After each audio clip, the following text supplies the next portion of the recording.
Morella by Edgar Allan Poe. Itself by itself solely, one everlasting and single. Plato Sympos. With a feeling of deep yet most singular affection, I regarded my friend Morella. Thrown by accident into her society many years ago, my soul from our first meeting burned with fires it had never before known. But the fires were not of Eros, and bitter and tormenting to my spirit was the gradual conviction that I could in no manner define their unusual meaning or regulate their vague intensity.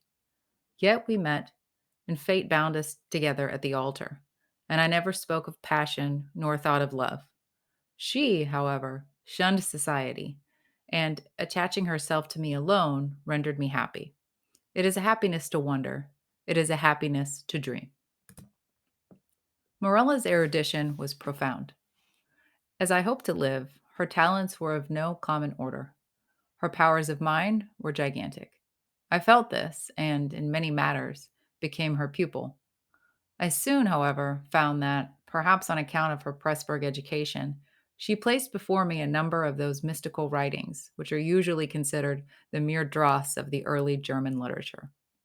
These, for what reason I could not imagine, were her favorite and constant study, and that in process of time they became my own, should be attributed to the simple but effectual influence of habit and example. In all this, if I err not, my reason had little to do. My convictions, or I forget myself, were in no manner acted upon by the ideal, nor was any tincture of the mysticism which I read to be discovered, unless I am greatly mistaken, either in my deeds or in my thoughts. Persuaded of this, I abandoned myself implicitly to the guidance of my wife, and entered with an unflinching heart into the intricacies of her studies. And then, when poring over forbidden pages, I felt a forbidden spirit enkindling within me.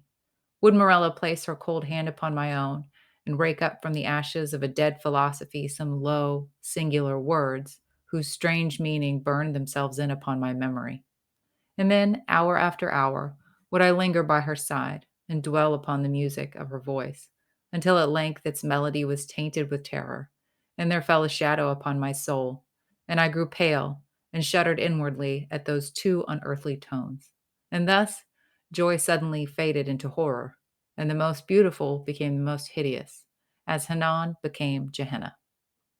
It is unnecessary to state the exact character of those disquisitions which, growing out of the volumes I have mentioned, formed for so long a time almost the sole conversation of Morella and myself. By the learned in what might be termed theological morality, they will be readily conceived, and by the unlearned they would, at all events, be little understood. The wild pantheism of Fichte, the modified Pelaginedia of the Pythagoreans, and, above all, the doctrines of identity as urged by Schelling, were generally the points of discussion presenting the most of beauty to the imaginative Morella. That identity which is termed personal, Mr. Locke, I think, truly defines to consist in the saneness of rational being. And since by person we understand an intelligent essence having reason, and since there is a consciousness which always accompanies thinking, it is this which makes us all to be that which we call ourselves, thereby distinguishing us from other beings that think, and giving us our personal identity. But the principium individuationis, the notion of that identity which at death is or is not lost forever, was to me, at all times, a consideration of intense interest, not more from the perplexing and exciting nature of its consequences than from the marked and agitated manner in which Morella mentioned them. But, indeed, the time had now arrived when the mystery of my wife's manner oppressed me as a spell. I could no longer bear the touch of her wan fingers, nor the low tone of her musical language, nor the luster of her melancholy eyes. And she knew all this, but did not upbraid. She seemed conscious of my weakness or my folly, and, smiling, called it fate. She seemed also conscious of a cause, to me unknown, for the gradual alienation of my regard, but she gave me no hint or token of its nature. Yet was she woman, and pined away daily. In time the crimson spot settled steadily upon the cheek, and the blue veins upon the pale forehead became prominent. In one instant, my nature melted into pity, but in the next, I met the glance of her meaning eyes, and then my soul sickened and became giddy with the giddiness of one who gazes downward into some dreary and unfathomable abyss. Shall I then say that I longed with an earnest and consuming desire for the moment of Morella's decease? I did, but the fragile spirit clung to its tenement of clay for many days, for many weeks and irksome months, until my tortured nerves obtained the mastery over my mind, and I grew furious through delay, and, with the heart of a fiend, cursed the days and the hours and the bitter moments, which seemed to lengthen and lengthen as her gentle life declined, like shadows in the dying of the day.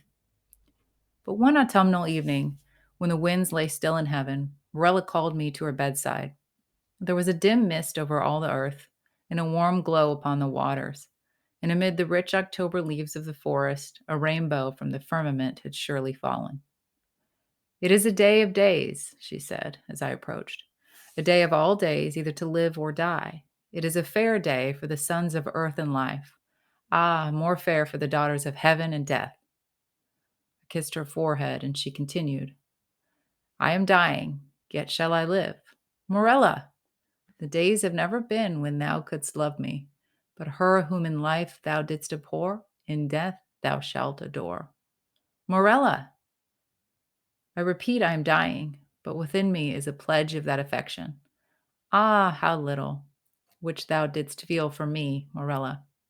And when my spirit departs, shall the child live, thy child and mine, Morella's. But thy days shall be days of sorrow, that sorrow which is the most lasting of impressions, as the cypress is the most enduring of trees. For the hours of thy happiness are over, and joy is not gathered twice in a life, as the roses of Paestum twice in a year. Thou shalt no longer, then, play the Teian with time, but, being ignorant of the myrtle and the vine, thou shalt bear about with thee thy shroud on the earth, as do the Moslemin at Mecca. Morella, I cried, Morella, how knowest thou this? But she turned away her face upon the pillow, and a slight tremor coming over her limbs, she thus died, and I heard her voice no more. Yet, as she had foretold, her child, to which in dying she had given birth, which breathed not until the mother breathed no more, her child, a daughter, lived. And she grew strangely in stature and intellect, and was the perfect resemblance of her who had departed. And I loved her with a love more fervent than I had believed it possible to feel for any denizen of earth. But ere long the heaven of this pure affection became darkened, and gloom and horror and grief swept over it in clouds. I said the child grew strangely in stature and intelligence. Strange indeed was her rapid increase in bodily size, but terrible, oh, terrible were the tumultuous thoughts which crowded upon me while watching the development of her mental being. Could it be otherwise when I daily discovered in the conceptions of the child the adult powers and faculties of the woman?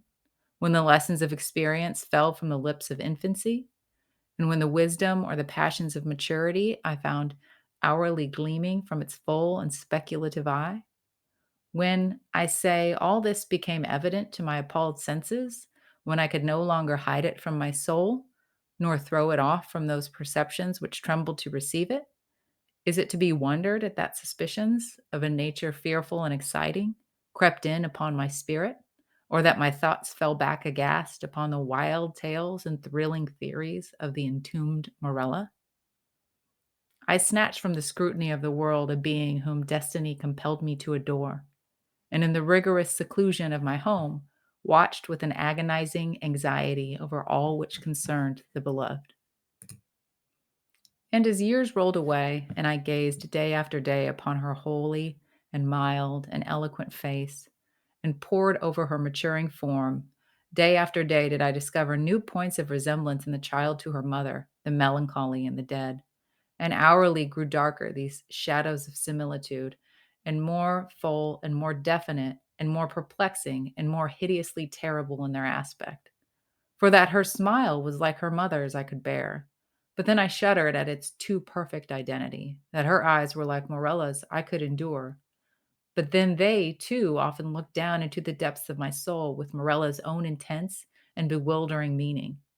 And in the contour of the high forehead, and in the ringlets of the silken hair, and in the wan fingers which buried themselves therein, and in the sad musical tones of her speech, and above all, oh, above all, in the phrases and expressions of the dead on the lips of the loved and the living, I found food for consuming thought and horror, for a worm that would not die. Thus passed away 2 lustra of her life, and yet as my daughter remained nameless upon the earth. My child and my love were the designations usually prompted by a father's affection, and the rigid seclusion of her days precluded all other intercourse. Morella's name died with her at her death. Of the mother I had never spoken to the daughter. It was impossible to speak. Indeed, during the brief period of her existence, the latter had received no impressions from the outward world, save such as might have been afforded by the narrow limits of her privacy. But at length the ceremony of baptism presented to my mind, in its unnerved and agitated condition, a present deliverance from the terrors of my destiny. And at the baptismal font I hesitated for a name.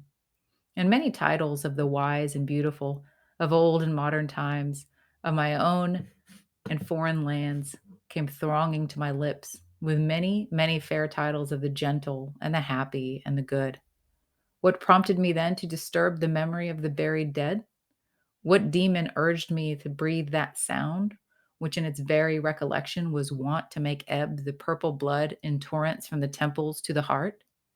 What fiend spoke from the recesses of my soul, when amid those dim aisles and in the silence of the night I whispered within the ears of the holy man the syllables, Morella?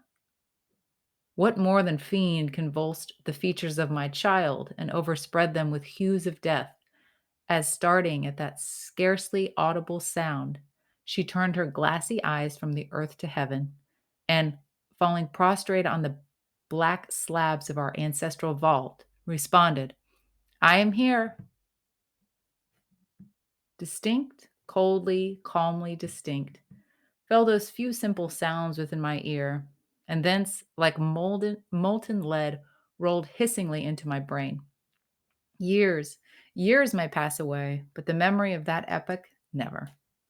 Nor was I indeed ignorant of the flowers and the vine, but the hemlock and the cypress overshadowed me night and day, and I kept no reckoning of time or place, and the stars of my fate faded from heaven, and therefore the earth grew dark, and its figures passed by me like flitting shadows, and among them all I beheld only Morella. The winds of the firmament breathed but one sound within my ears, and the ripples upon the sea murmured evermore, Morella. But she died, and with my own hands I bore her to the tomb. And I laughed with a long and bitter laugh as I found no traces of the first in the channel where I laid the second. Morella.